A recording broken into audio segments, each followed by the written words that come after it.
Je vous emmène aujourd'hui dans la forteresse de Belloc.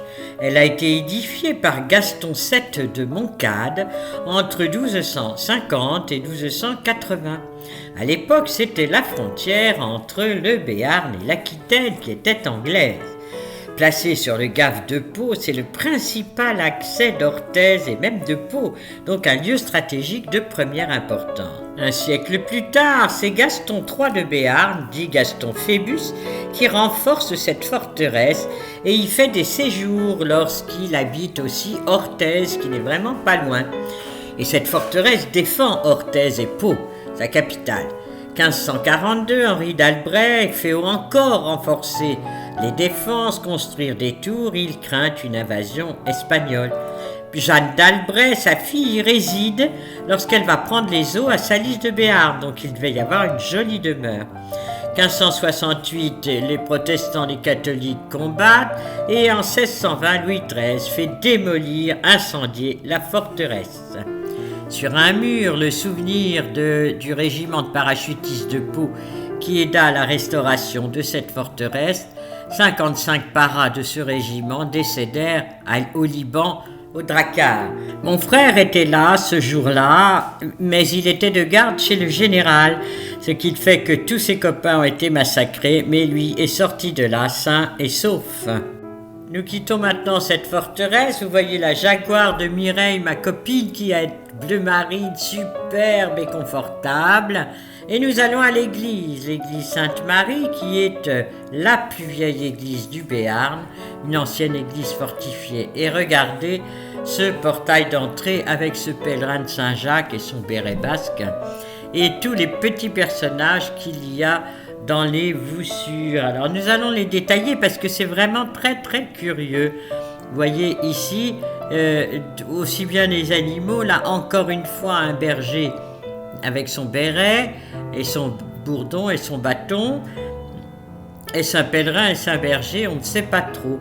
En tout cas, les animaux sont là aussi, de toutes sortes, et surtout ces petits personnages qui sont vraiment naïfs et on ne sait pas ce qu'ils représentent, si ce sont les rois d'Israël ou les prophètes. Regardez ces visages.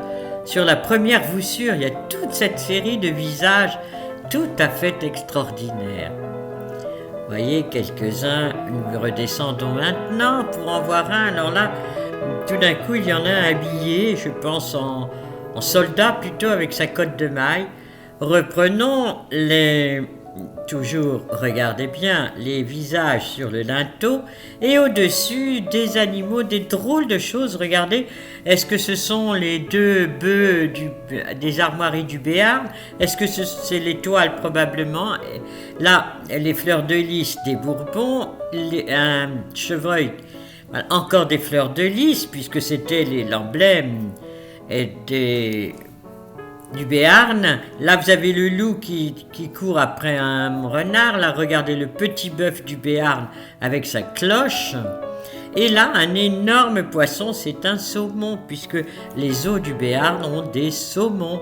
Voilà, les fleurs de lys, les feuilles de trèfle. Donc, vraiment un portail très ancien, très naïf. Faisons le tour de l'église. Vous voyez qu'il est vraiment juste à côté de la forteresse. Et un autre portail est tout à fait étonnant. Là encore, tout propre, il vient d'être nettoyé. Regardez la porte qui est décalée au point de vue niveau par rapport au cimetière. Et là-haut, toujours des visages tout à fait extraordinaires. Regardez.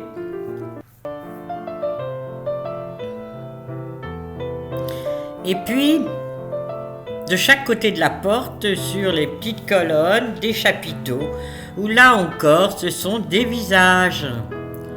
Là, on ne le voit pas bien, mais bon, tout à l'heure, on verra mieux. Voilà un autre personnage, et regardez, sur le chapiteau de la porte, c'est deux visages sur le même chapiteau.